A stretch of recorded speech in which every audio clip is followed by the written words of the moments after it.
Welcome back to Today in Esports, your quick update on the biggest stories, upsets, and narratives shaping competitive gaming right now. We've got absolute chaos in the League of Legends World Championship Swiss stage after rounds 2 and 3, setting the stage for some absolute banger round 4 matchups. We've all been waiting to see NA vs EU, G2 vs FlyQuest, and we're finally gonna get it. Plus, we celebrate Brazilian Counterstrike dominance with 2 champions crowned, one thanks to a historic reverse sweep. We also recap the Halo Worlds warm-up and get into the latest TwitchCon drama. Let's jump right into it.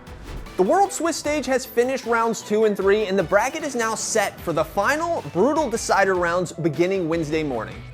So far, only 2 teams have officially punched their ticket to the quarterfinals at 3-0. We have KT Rolster from the LCK and Anyone's Legends from the LPL. Conversely, only 2 teams have been officially eliminated at 0-3. It was Fnatic and PSG Talon. In between those 2 groups is where all the drama lies. After a rough start to the tournament, we would see G2 Esports deliver a legendary performance to keep their tournament hopes alive.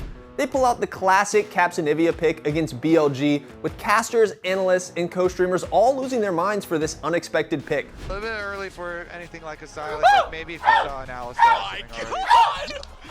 Okay, so Anivia was already good and got buffs coming into Worlds. I knew it was coming in! G2's surprise pick worked beautifully against BLG, earning a massive win for EU after Worlds that has so far been pretty disappointing. In the 0-2 elimination bracket, the EU civil war came to a bloody end, with Movistar Koi delivering the final blow to eliminate their domestic rivals Fnatic. Crucially, we'd also see Vivo Keatstars deliver the elimination blow to PSG Talon, proving that the LTA South can compete internationally. Meanwhile, the LTA 3rd seed 100 Thieves were defeated by Hanwha Life Esports, sending 100T down to the 1-2 bracket. However, it's not all bad news for NA, as FlyQuest delivered a huge win against Team Secret Wales, sending TSW down to the 0-3 bracket and keeping the NA dream alive.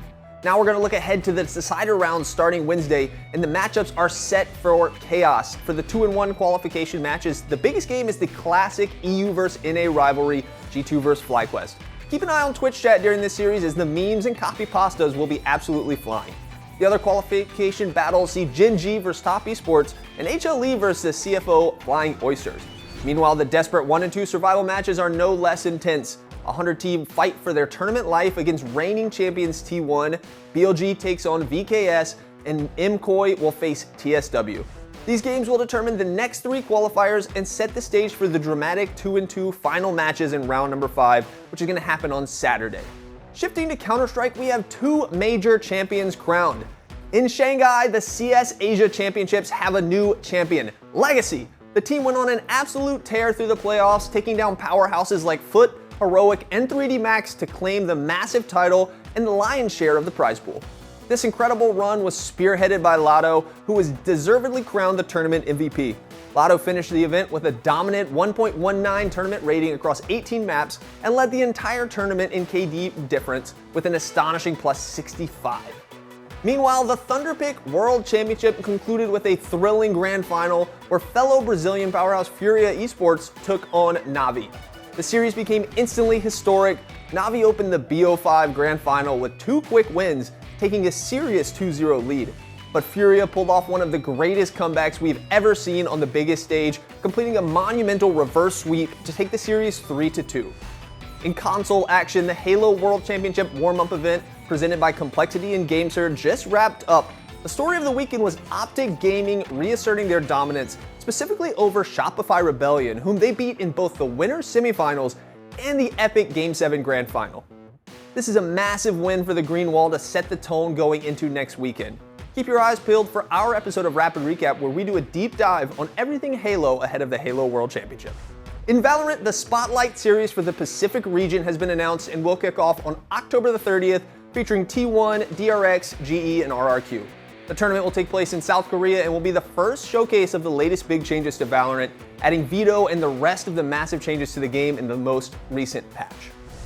Over in Call of Duty, roster mania is in full swing. Many rosters are not official as of yet, but several teams are already rumored, including talks of Space Station Gaming possibly building an unexpected core with Optic Halos Bound and Renegade.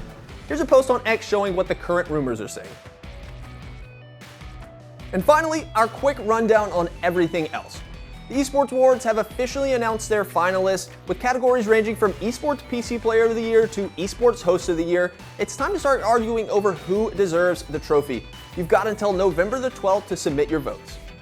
And finally, we have to mention the biggest offstage news. Popular streamer Emeru becomes a main talking point after an incident that occurred at TwitchCon, with the discussion quickly dominating social media.